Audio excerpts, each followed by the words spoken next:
Hey, want to thank you for joining us another night at the Minute Nehemiah Abilene at 1241 Cypress.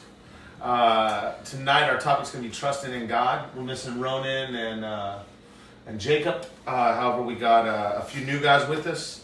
Obviously, we've grown a little bit. You can tell by the size of it. I also got my son, Brandon, my 16-year-old in the video. He's going to be joining us for some of the conversation.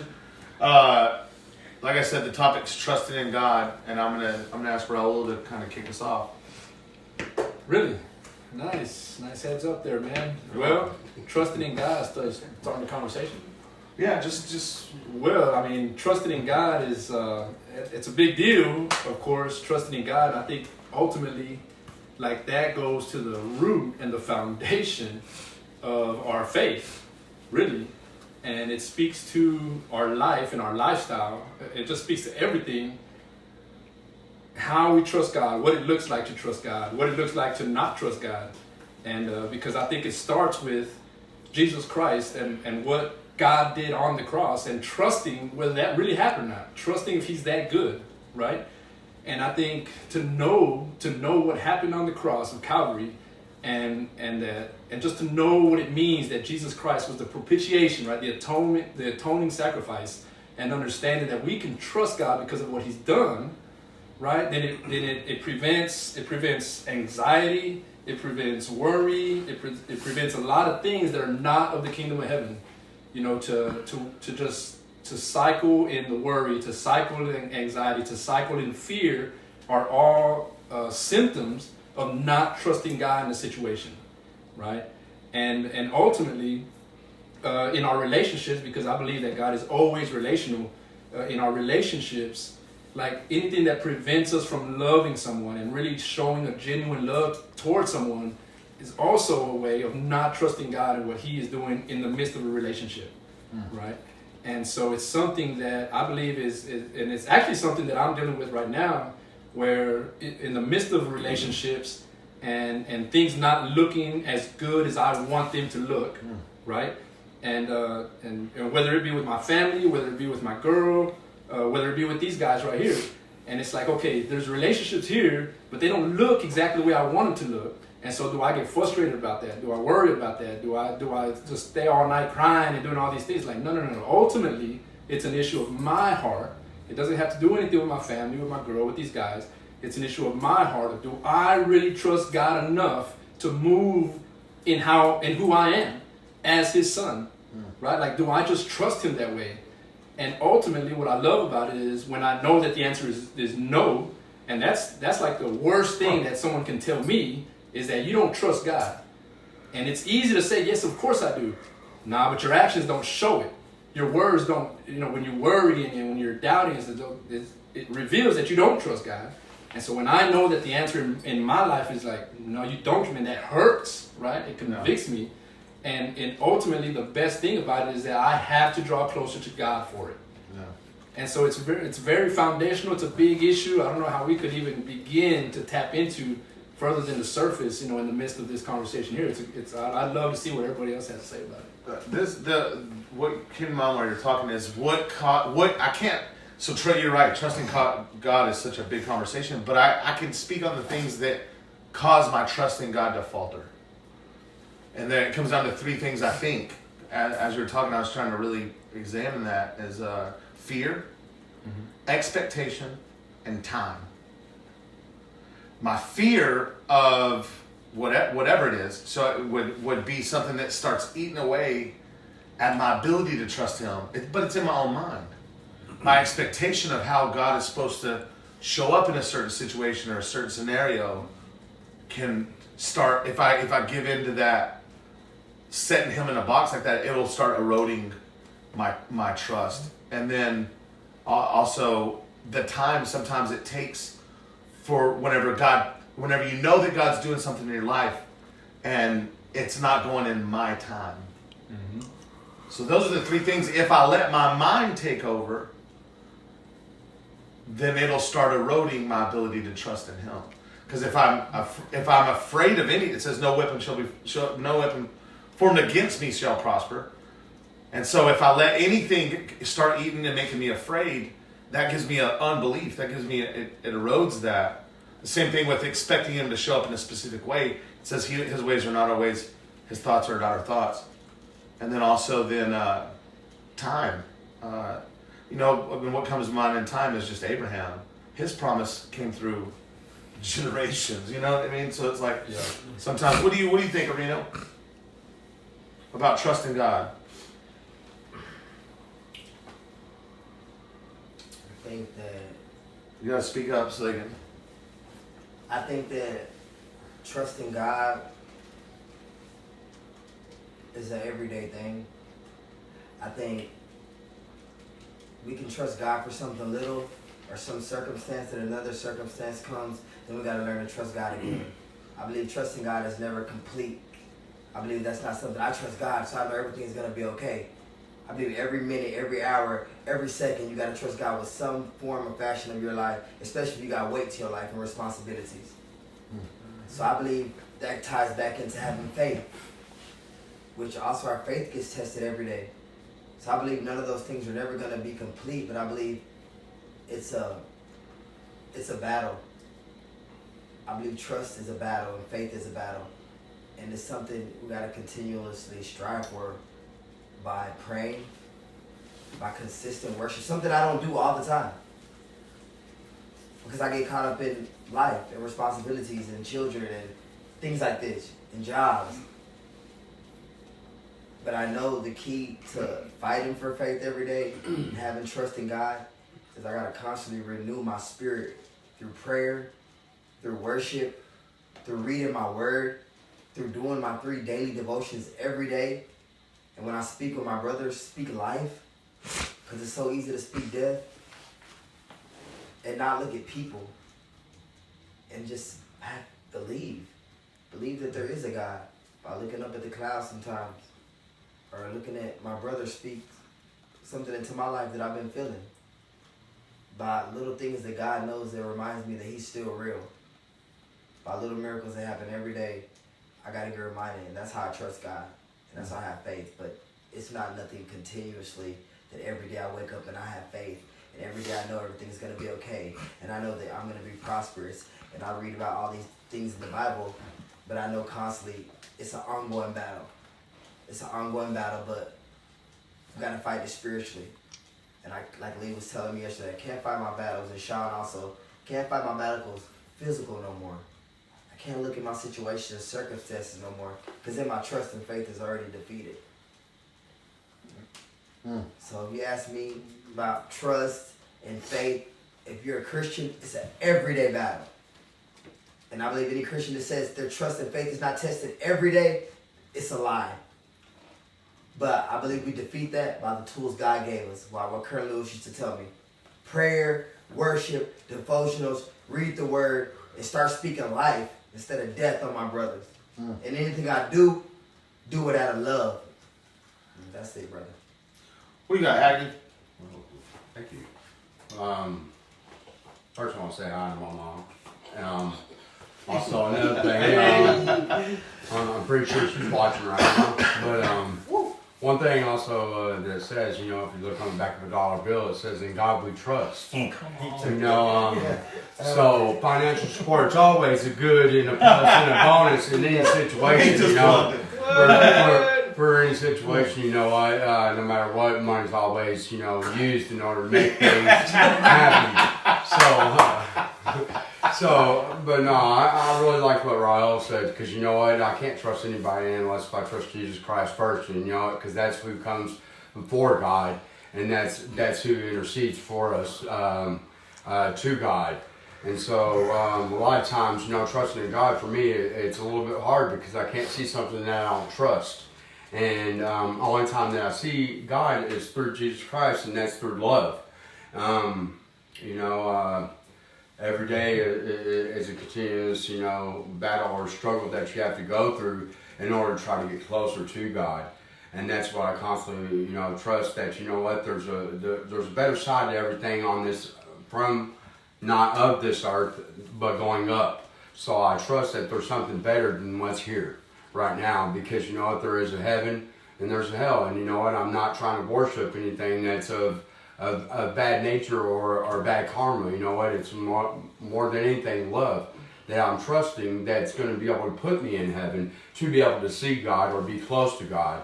I didn't know I was going to be put on the spot. I apologize if it didn't seem like it came out right, but you know what? It's from my heart. That's all that matters. And you know what?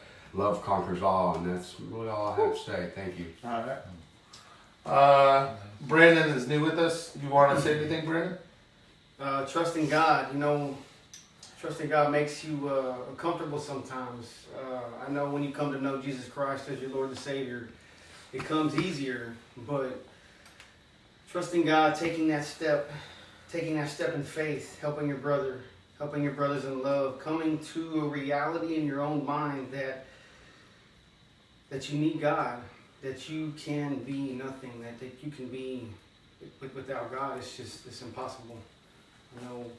It's been a journey for me to trust the Lord, and through my brothers and their love, it's trusting God.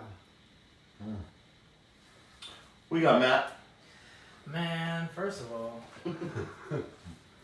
yeah, I know some of y'all already know this, but a wise old crippled man once told me that you can't tell a man it's hard for a man to trust somebody with his finances and his woman.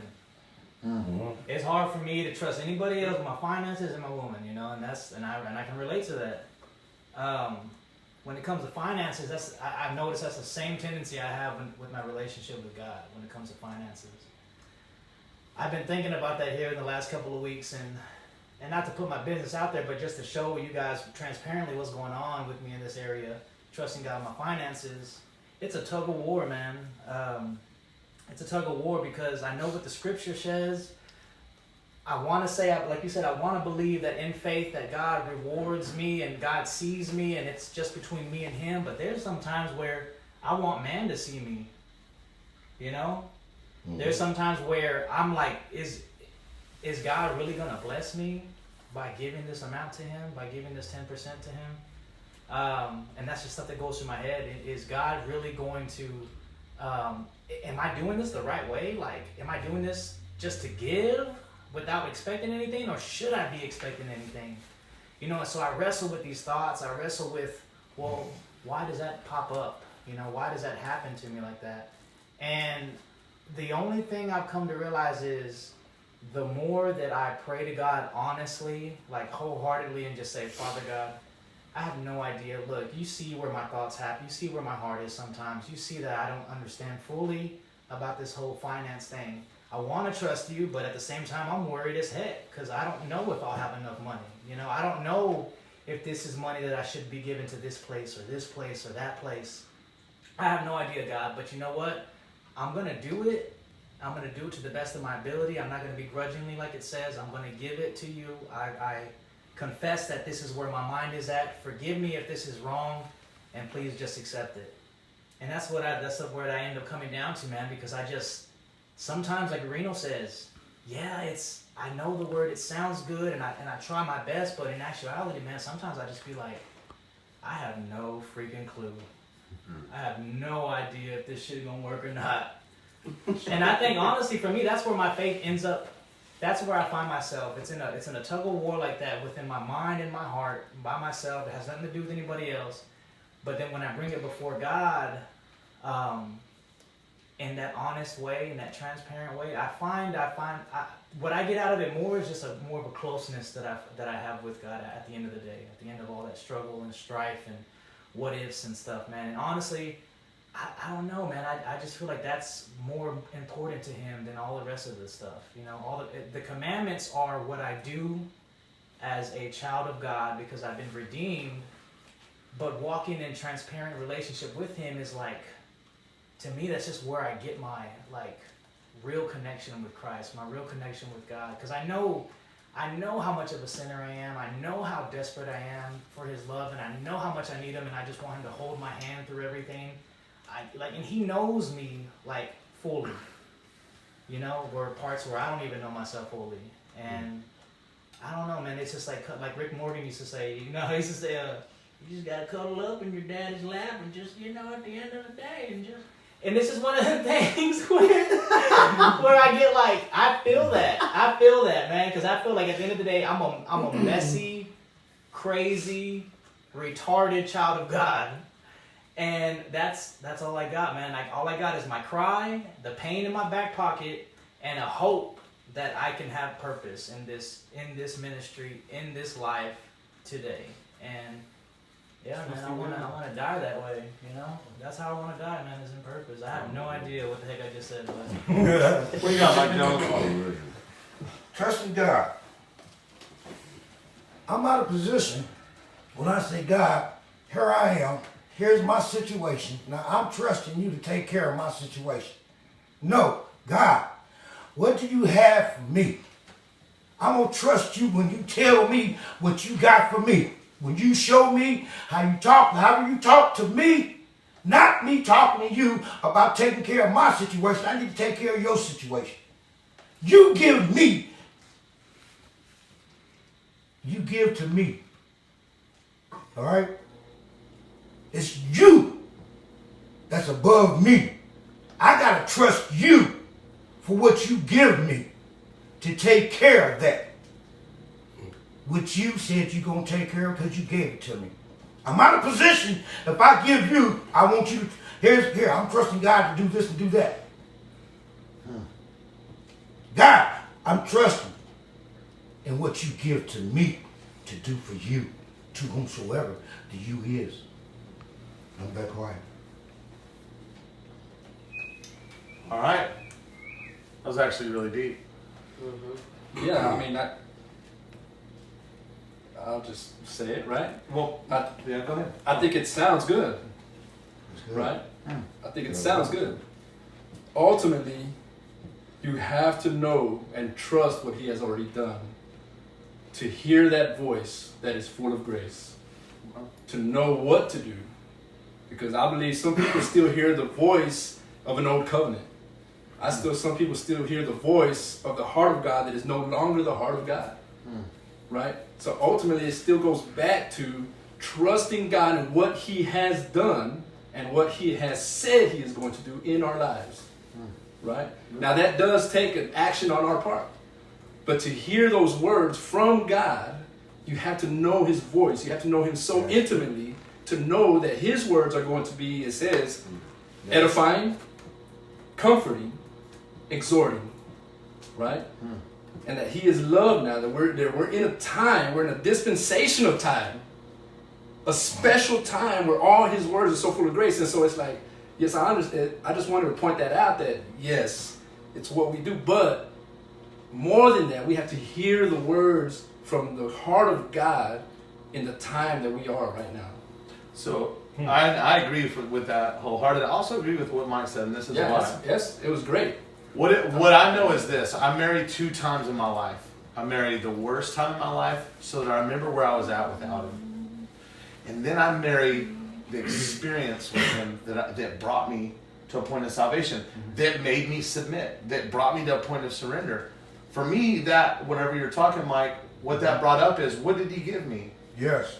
The most amazing gift that I did not deserve, that I did not earn. Right. And so I wear that salvation, and that's where my trust is. Yeah. My trust is in the fact that he says I'm a son. Actually, it says an heir and co-heir, right? Right. That's right. So what Mike said is, what I trust what he's given. What has he given me? Right. He gave. I'm a son. This ministry. He gave me you guys. He gave me this Right. for me personally, but that's not even mine. Right. For I know that everything that God gives me, I have to lay back on the altar for Him, Yeah.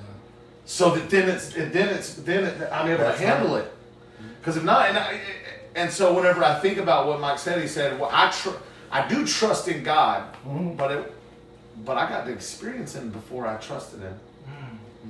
Absolutely. So there's a huge truth in that. The truth is, before I had that experience with Him, because I was seeking Him with everything that I had, I did everything people at Nehemiah Dallas told me to do. From Dave Dawson telling me to read John 3 to 5 times, from all the stuff that Mike Household or the other counselors had me do, everything just trying to, God, reveal yourself to me, because I have that bad place. I have the worst place I was ever in my life. And that was whenever I wanted to die. Life was over. And so you hear all this, and whenever I sought him with everything, the most pure intent of my heart, at that point, he revealed a portion, I would say himself, but that's a lie. He revealed to me that he loved me and blew my sins in my face so that I could see me. He revealed me to me and then loved me. If that makes sense. Yes. Yeah. So that's what he gave me. Brandon, do you have any comments? Brandon. I thought you Brandon. If you say Come something, on. Come on, Brandon. You embarrassed me, boy. Hey! You got it, Cody. That's good. 3 minutes. 3 minutes. I heard y'all talking about finances. By the way, my cash app is Gotti Franklin. Oh, wow. That he's not affiliated with the ministry. He's a client. Not even allowed to have cash at this point. No, I'm kidding. All right. No, but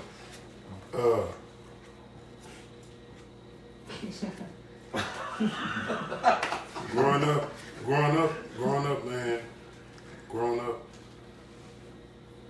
I put my trust in a lot of things and people and circumstances, which eventually I found out was all a lie, from homeboys to girls to things that I believed in myself, which through the years, it created a lot of deep trust issues. And then after that, after I learned that all that stuff was lies and the trust issues, then by that time I had created a monster in myself, which I wasn't even able to trust myself. So I believe in God.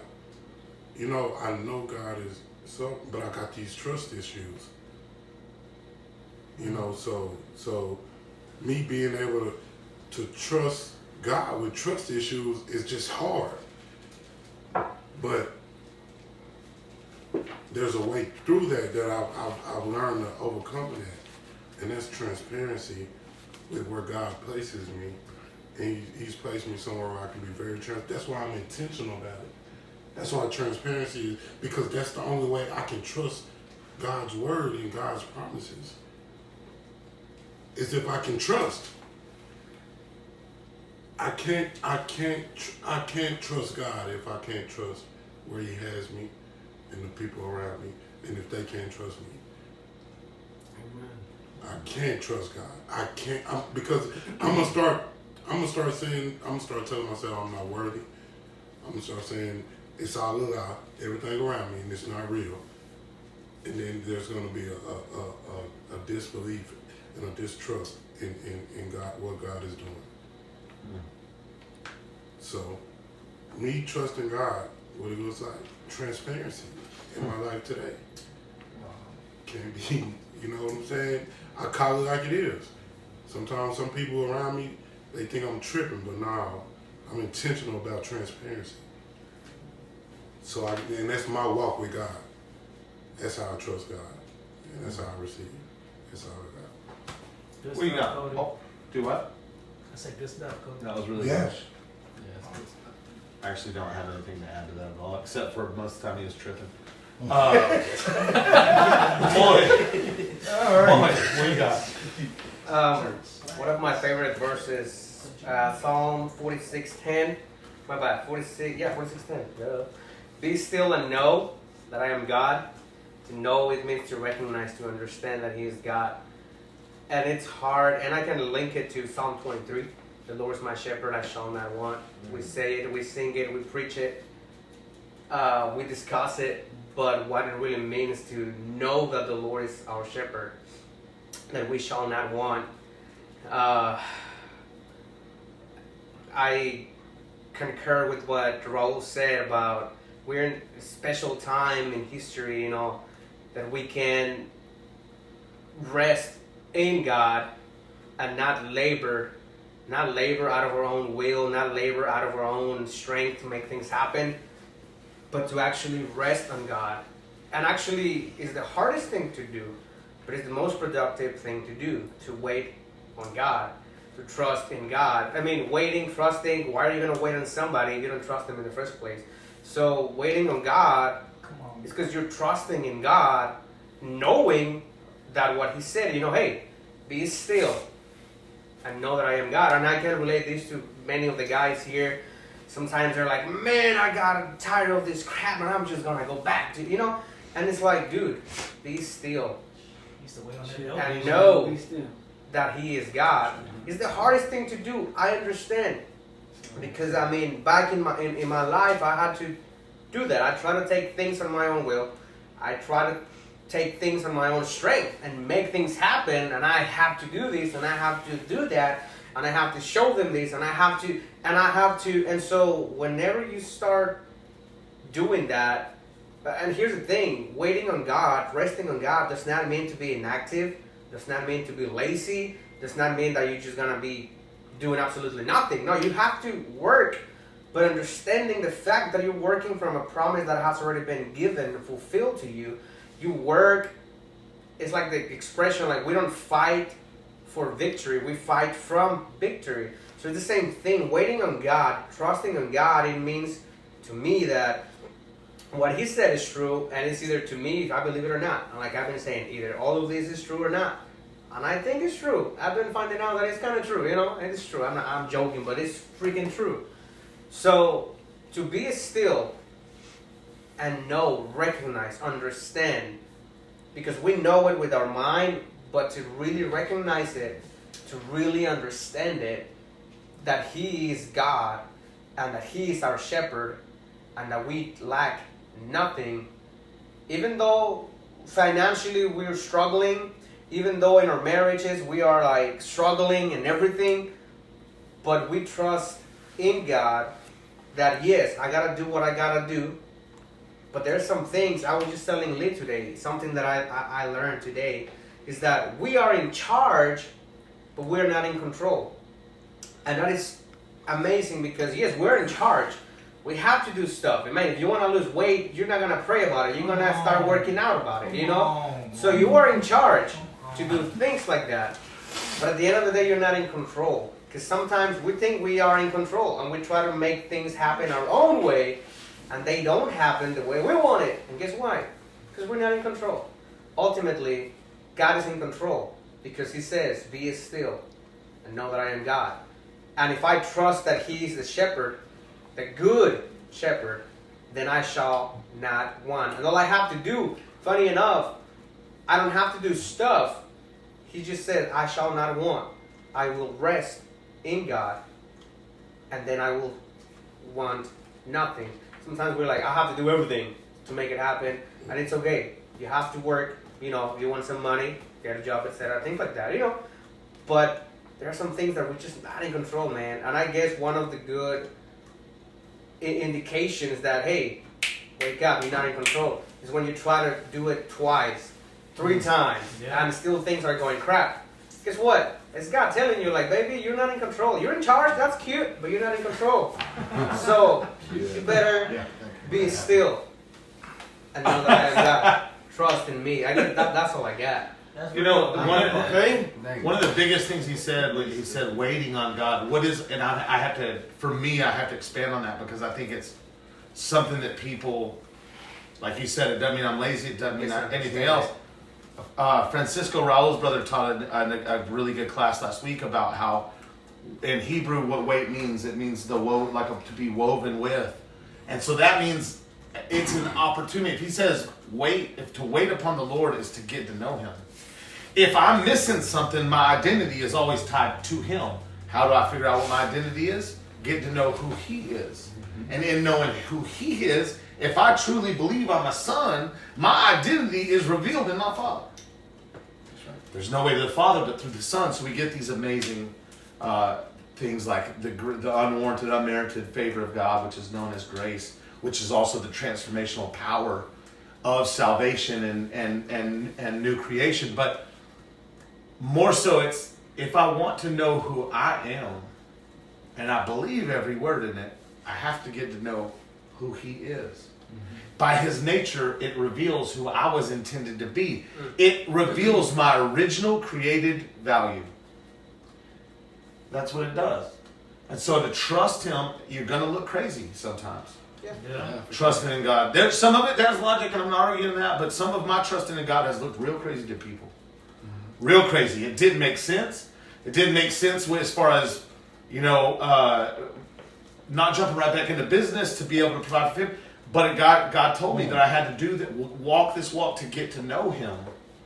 And so if you're trying to trust in God and you have some really wise counsel around you, you have brothers that Christ's nature is revealed to you by them, then you can start trusting him. I tell everybody that recovery is just knowing who he says you are. To know who he says I am means I trust what he says. And then I understand my original created value. Amen. Yeah, and it's ultimately like it's all spiritual warfare, man. When it comes down to it, like anything that comes in our minds that tries to take away from knowing who you are, right? Because that's what the enemy's been trying to do. It's what he still tries to do, is he tries to get in our heads and he tries to just reveal a lie to you that this is not who you are, right? Yeah. And it's all warfare, because just being in peace, just being and believing that stuff. But there's always things that come at us that will try to convince you that that's not who you are, that this is not possible, that this is anything other but what God says about us, man. No. You know what I mean? And it's spiritual warfare, and there's means, and Hebrews says, train yourselves up, right? And there's ways to actually train yourself up to deal with these issues, man. You know what I'm saying?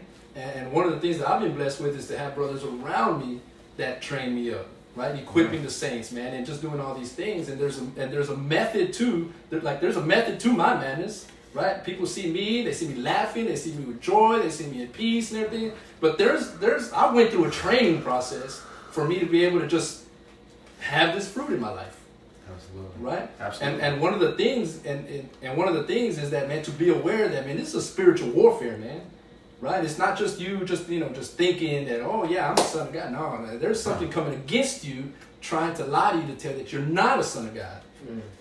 And Chris Valentin, one of my just great guy that teaches, he used to tell us, any area in your life that does not glisten with hope, any area of your life that does not glisten with hope only goes to reveal that you're believing a lie. That is Nice. dead on. Right? Because the enemy's coming into our minds. And so if you look at your family, if you look at anything, we should be able to trust God for those things with glistening hope. Not just hope, but a glistening hope. And if you're not, then you're believing a lie somewhere. The enemy has gotten into your mind and tried to build this stronghold in your life. And Jesus Christ, he accomplished it. Gave us authority to take those thoughts captive, bring them under the obedience to Christ, slam them down. I like what you said, put something in its place. Yeah. Right? No, I am a son of God. I have authority through Jesus Christ. And all of a sudden you have identity. All of a sudden you can say, God, I trust you in this. And quickly, one of the, when somebody brought up the waiting, a picture that I love that just God revealed to me is a waiter, like at a restaurant. And God was like, do you see the waiters just standing around not doing nothing? No, they serve. They serve. And that's how I wait. Hey, you know what's really cool is tomorrow we get to go serve people. We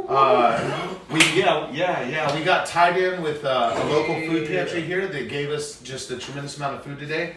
And what I found out is on Mondays and on Tuesdays we get to go out there. We get to serve all the people that are coming up in needs. They'll help serve us by fulfilling our needs to feed the guys that are staying here.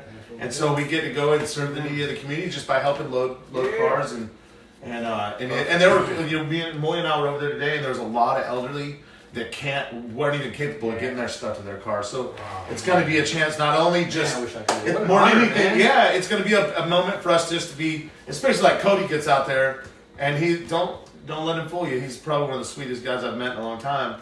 And there's a shock value that goes in that, and it lets some of those people that are in their 70s that probably in their mind think that, man, the world is over. There's all this violence, all this stuff, and you get a guy out there that has a heart for God, like Cody, that gets to say, tell him, hey, thank you for letting me carry your stuff. Cody's actually been hard up on us to try to get more service opportunities, as well as some of the other guys, too. But it's going to be a good day. I'm really excited to be able to go out and do something in the community. Be able to let these guys get out of themselves for a few hours, out in the sunshine. So thank you for anybody that's supported us. I would encourage you to come if you are a male. Obviously, we don't allow. There's not too many females around, and you know. But if you're a man that has some seasoned years to him and wants to pour into a younger man, come out and mentor one of these guys. If you have a trade and you'd like some guys to work a few days a week, some of these guys need some opportunities. Financially, we're at that time of year for tax season, so I'm just going to throw it out there. We do have a tax exempt status, and we can, you know, if you're looking for some write-offs, we take all sorts of donations, both monetary and groceries, pillows, blanket, sheets. Moy, you want to, you know, just offer anybody that hasn't had a chance to give their life over to Christ just that opportunity? For sure. Everybody that is watching, whether live or if you're watching this video later, that's fine. When I was talking to somebody today, it's just simple to believe out of our minds. I guess that comes and ties together with trusting in God. Because if we try to do it with our mind, it will make no sense at all. Wait on God when my kids are needing food. Wait on God when they're about to just take my car away, having paid, etc., etc. But if we try to analyze it with our mind, it makes no sense. But if we truly believe and use the faith that, by the way, has already been given to us by God. I keep saying it, God break the system. That's it. You can't escape from God. And so if you only believe today, I'm not even going to make a prayer, because, you know, if you truly believe that Jesus came down to earth, God himself became man, the incarnated word. He became man like you, like me, a human being, to relate, to know, so we can also relate to him. And uniting both the divine with the natural. There's no division. We are in God. So if you can believe that, and yes, of course, that he went to the cross and died with the purpose. He was intentional about that, to forgive all your mess ups, to forgive all your sins, you know, all your faults, your failures. And then you believe, and here's the key, he didn't just end it there. He became alive again, he resurrected, and he gave us a brand new life. Brand new life that I keep telling people about. Yeah. I'm bragging about it, and I'm just really serious about it, because it's literally a brand new life. Yeah. It sounds stupid, I know, but it's a brand new life. And I know many of you can relate. You guys are full of weights and burdens and a lot of things, and emotionally heavy, spiritually dead, and even physically, you know, ill. You know what? A new life has already been provided for you. Has already been provided. All we have to do is believe that. Your spirit will be activated, will be renewed immediately.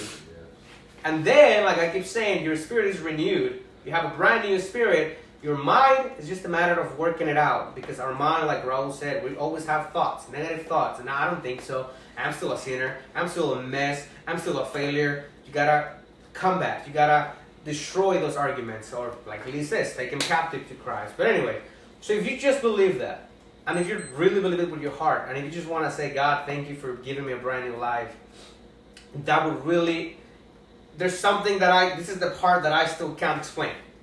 I can't. But there's something from within that happens. There's something from within that, yes, even you feel it, like, what is going on? There's a new joy. Actually, I can explain it. It's a brand new life. There you go. You're welcome. And God has already provided for us that brand new life. So you have the contact number in there, 325-232-6734, or the website. Look at the comments. There's a website right there. You can send us an email. You can also donate. Thank you for being part of this. And remember, man, I encourage you to go to a church that, you know, they preach the word of God, the gospel, Jesus plus nothing. Simple as that, because that's all we need. At the end of the day, that's all we need. We need him. That's it. Anything else? I just want to say thank you to everybody that tuned in to watch us, and great group. Again. Great group, guys.